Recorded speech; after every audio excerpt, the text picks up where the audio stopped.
아빠가 좀만 잘라. 하루 단 1살. 아직 말도 제대로 하지 못하고 세상의 모든 것이 낯설기만 할 나이에 벌써 인생 엔딩급이라는 표현이 붙은 아이가 있다. 배우 심영탁의 아들에 대한 이야기가 공개되자마자 온라인 커뮤니티와 SNS는 순식간에 뜨겁게 달아올랐다. 보도와 커뮤니티를 통해 전해진 그의 자산 규모와 미래에 대한 전망은 많은 사람들에게 단순한 놀라움을 넘어 충격에 가까운 감정을 안겼다. 태어나자마자 이미 평생을 걱정하지 않아도 되는 삶이 보장된 듯한 현실은 노력과 경쟁 속에서 하루하루를 버텨가는 대다수의 사람들에게 강렬한 대비로 다가왔다. 사람들이 가장 크게 반응한 지점은 시간이었다. 대부분의 사람들은 어린 시절부터 공부, 취업, 생계, 노후까지 쉼없이 달려가야만 겨우 안정이라는 단어에 가까워질 수 있다. 하지만 심영탁의 아들은 이제 겨우 1살임에도 불구하고 이미 그 긴 여정의 결승선 근처에 서 있는 것처럼 보였다. 커뮤니티에는 나는 아직 시작도 못했는데 저 아이는 이미 끝났다. 이게 바로 출발선의 차이인가 라는 자조 섞인 댓글들이 쏟아졌다. 단순한 부러움을 넘어 사회 구조와 불평등에 대한 씁쓸한 인식까지 함께 드러난 반응이었다. 물론 이러한 관심 속에는 유명인의 자녀라는 이유로 과도한 시선이 쏠리는 현실도 함께 존재한다. 아이 스스로 선택한 것이 아닌 환경과 조건이 너무 이른 나이의 평가와 비교의 대상이 되는 모습에 대해 우려를 표하는 목소리도 적지 않았다. 부유함이 반드시 행복을 보장하는 것은 아니다.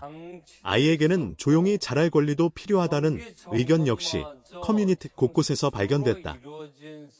그럼에도 불구하고 사람들의 시선이 쉽게 사그라들지 않는 이유는 이 이야기가 단순한 연예인 가정의 뉴스가 아니라 우리 사회의 현실을 적나라하게 비추는 거울처럼 느껴지기 때문이다. 결국 심영탁 아들의 이야기는 한 아이의 자산 규모를 넘어 태어남만으로도 인생의 난이도가 극명하게 갈리는 시대를 살아가는 우리의 자화상을 보여준다. 노력 없이도 평생이 보장된 것처럼 보이는 삶과 아무리 노력해도 불안해서 벗어나기 힘든 삶 사이의 간극은 점점 더 크게 느껴진다. 그래서 사람들은 놀라고 분노하고 허탈해하며 이 이야기에 반응한다. 단 1살의 아이가 던진 파장은 예상보다 훨씬 컸고 그 여운은 쉽게 가시지 않을 듯하다.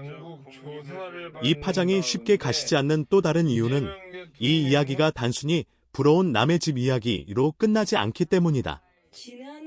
많은 이들이 댓글과 게시글을 통해 자신의 삶을 자연스럽게 투영했고 그 과정에서 한국 사회가 안고 있는 구조적인 문제들이 수면 위로 떠올랐다. 태어나는 순간 이미 계급이 나뉘고 출발선 자체가 다르다는 인식은 더 이상 일부의 과격한 주장이나 비관적인 시선이 아니라 점점 보편적인 체감 현실로 굳어지고 있다. 심영탁 아들의 사례는 그 사실을 극단적으로 그리고 매우 직관적으로 보여주는 상징이 되었다. 특히 청년 세대의 반응은 더욱 날카로웠다.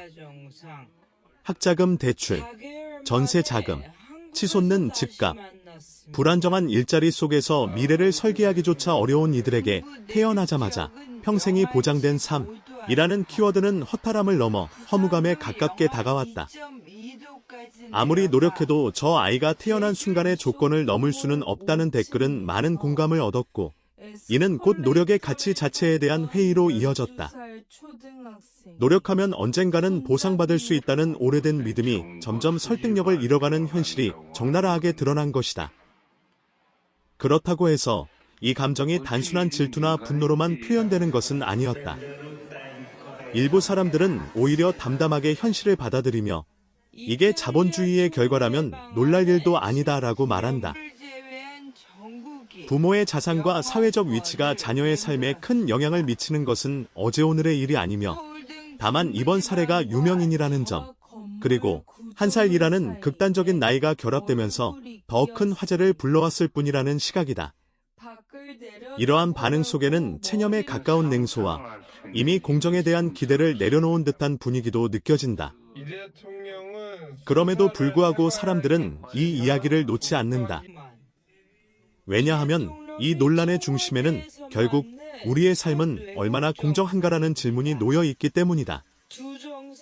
누군가는 태어나는 순간부터 선택지가 넘쳐나는 삶을 살고, 누군가는 같은 노력조차 시도하기 어려운 환경에서 출발한다.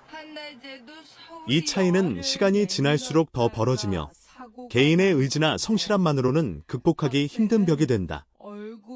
심영탁 아들의 사례는 그 벽이 얼마나 두껍고 높은지를 한눈에 보여주는 장면처럼 소비되고 있다. 또 다른 시선에서는 부모의 입장에 대한 이해를 이야기한다. 자녀에게 더 나은 환경을 물려주고 싶은 마음은 모든 부모의 본능에 가깝고, 그것을 실현할 수 있는 능력이 있다면 준비하는 건 역시 비난받을 일은 아니라는 주장이다. 문제는 개인의 선택이 아니라 그런 선택이 과도한 격차를 만들어내는 사회 구조 자체에 있다는 것이다. 그래서 비판의 화살은 특정 가족이 아니라 점점 더 고착화되는 자산 불평등과 기회의 불균형으로 향한다. 결국 이 논란은 하나의 질문으로 수렴된다. 우리는 어떤 사회를 살아가고 있으며 앞으로 어떤 사회를 만들고 싶은가? 태어나는 순간 이미 인생의 난이도가 결정되는 사회에서 노력과 꿈, 도전이라는 단어는 과연 어떤 의미를 가질 수 있을까? 심영탁의 아들은 아직 아무것도 모르고 그저 보호받아야 할 존재일 뿐이다. 하지만 그 아이를 둘러싼 어른들의 반응은 우리 사회가 얼마나 깊은 불안과 좌절을 안고 있는지를 여실히 드러낸다.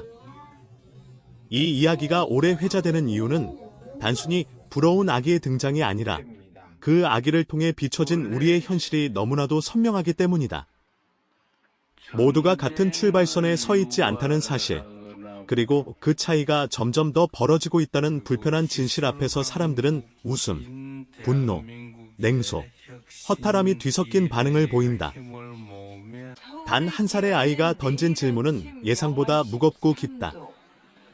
그리고 그 질문에 대한 답을 찾지 못하는 한 비슷한 논란은 앞으로도 계속 반복될 것이다. 이러한 반복되는 논란 속에서 점점 더 뚜렷해지는 것은 사람들이 단순히 누군가의 부를 구경하고 싶어서 이 이야기에 집착하는 것이 아니라는 점이다. 오히려 그 반대에 가깝다. 사람들은 이 사례를 통해 자신이 살아가는 현실을 확인하고 스스로에게 나는 어디쯤 와 있는가? 이 사회에서 나의 위치는 무엇인가? 라는 질문을 던진다. 심영탁 아들의 자산 규모가 공개된 순간 그 숫자 자체보다 더 강하게 사람들의 마음을 흔든 것은 비교의 잔혹함이었다.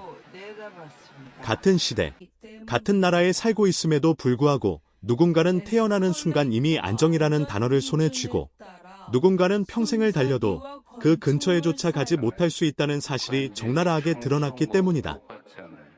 특히 온라인 커뮤니티에서는 이 이야기가 점점 더 다양한 방향으로 확장되었다.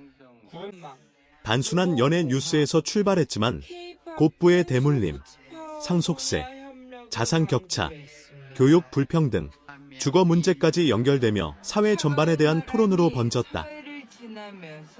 저 아이가 잘못한 것은 아무것도 없다는 전제 아래에서도 그렇다면 왜 이렇게 허탈한가라는 감정은 쉽게 가라앉지 않았다.